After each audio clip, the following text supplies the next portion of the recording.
ঢাকার কেরানীগঞ্জে নিখোঁজ মা ও মেয়ের রহস্যজনক অন্তর্দানের আড়ালে লুকিয়েছিল এক ভবিষ্যৎ সত্য, এক গৃহশিক্ষিকার বিশ্বাসভঙ্গ ও নৃশংসতার এই কাহিনী পুরো এলাকাকেই স্তব্ধ করে দিয়েছে। মাত্র 1,05,000 টাকা ঋণের বিরোধ কিভাবে একটি সাজানো খুনের পরিকল্পনায় রূপ নিল, আর সেই বিষয়টি জানতেই দেখুন আজকের এই ভিডিওটি।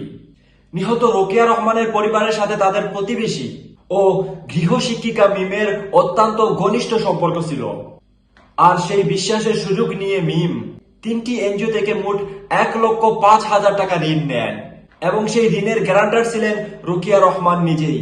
এবং তারপর মিম ঋণের টাকা সময় মতো পরিশোধ না করায় রোকেয়া রহমান তাকে চাপ দিতে শুরু করেন, কারণ তিনি ছিলেন গ্যারান্টার। আর মিম যদি ঋণের টাকাটা পরিশোধ না করে তাহলে অবশ্যই চাপটা গ্যারান্টারের উপরে আসবে, আর সেই জন্য গ্যারান্টার হওয়ার কারণে রোকেয়া রহমান তাকে চাপ দিতে থাকেন। আর এই বিরোধের জের ধরেই মিম ও তার ছোট বোন নূরজাহান দুজনে মিলেই এই নৃশংস হত্যাকাণ্ডের পরিকল্পনা করেন।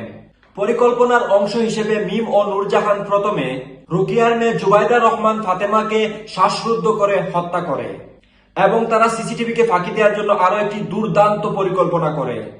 মেয়েটিকে হত্যার পর মিম নিজেই পোশাক পরিবর্তন করে ফাতেমার পোশাক এবং ওড়না পরে বাসা থেকে বের হন। আর এই চালাকিটা করা হয়েছে এই জন্যই যাতে সিসিটিভি ফুটেজে মনে হয় মেয়েটি জীবিত অবস্থায় বাসা থেকে বেরিয়ে চলে গেছে, এবং পরে সে অন্য কোনো নির্জন জায়গায় গিয়ে আবারও পোশাক পরিবর্তন করে নিজের বাসায় ফিরে আসেন।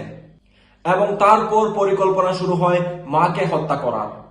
এবং তাদের পরিকল্পনা মতে এরপর মিম রোকেয়াকে ফোন করে জানান যে তার মেয়ে অসুস্থ হয়ে পড়েছে।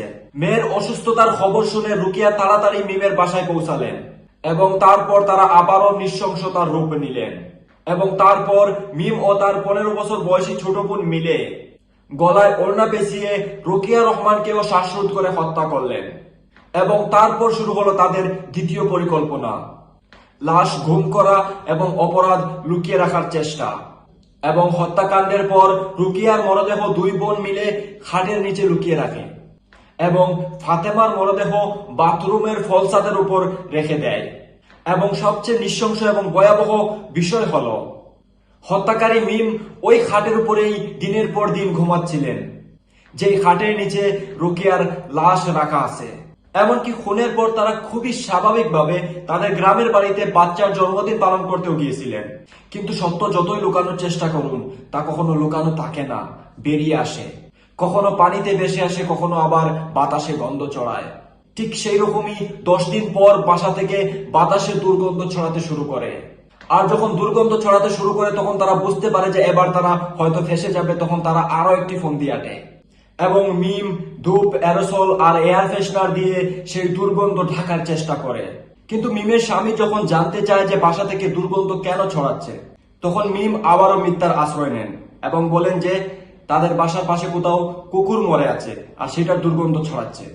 কেরানীগঞ্জ মডেল থানার ভারপ্রাপ্ত কর্মকর্তা ওসি এম সাইফুল আলম জানান যে প্রাথমিক জিজ্ঞাসাবাদে মিম ও তার ছোট বোন হত্যাকাণ্ডের সাথে জড়িত থাকার কথা স্বীকার করেছে। গত 27 ডিসেম্বর নিখোঁজের পর নিহত রোকেয়ার স্বামী শাহিন একটি মামলা দায়ের করেছিলেন এবং তারপর শুরু হয় তদন্ত। আর তদন্তের পর পুলিশ এই রহস্য উদ্ঘাটন করে এবং আসামিদের গ্রেফতার করে আদালতে পাঠানো হয়েছে। তো প্রিয় দর্শক, এই ঘটনা আমাদের চোখে আঙুল দিয়ে দেখিয়ে দেয় যে পরিচিত এবং বিশ্বাসযোগ্য মানুষের ক্ষেত্রেও অন্ধবিশ্বাস কতটা ঝুঁকিপূর্ণ হতে পারে। বিশেষ করে আর্থিক লেনদেন বা গ্যারান্টার হওয়ার ক্ষেত্রে আমাদের অনেক বেশি সচেতন হওয়া প্রয়োজন। আজকাল নিজের ভাইকে বিশ্বাস করা যায় না, নিজের বোনকে বিশ্বাস করা যায় না, নিজের মা বাবাকেও বিশ্বাস করা যায় না।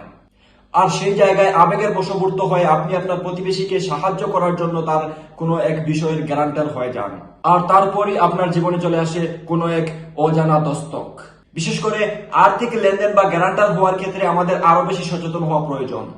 আপনার চারপাশের মানুষের গতিবিধি লক্ষ্য রাখুন এবং যে কোনো অস্বাভাবিক পরিস্থিতিতে সাথে সাথে আইনি সহায়তা নিন। সচেতনতাই পারে আপনার এবং আপনার পরিবারের নিরাপত্তা নিশ্চিত করতে। আর সেই জন্যই আমি বলি, সাবধান থাকুন, সতর্ক থাকুন এবং সব সময় চোখ কান খোলা রাখুন। তো প্রিয় দর্শক, দেখা হচ্ছে পরবর্তী প্রতিবেদনে। আল্লাহ হাফিজ। আসসালামু আলাইকুম ওয়া রাহমাতুল্লাহি ওয়া বারাকাতুহু।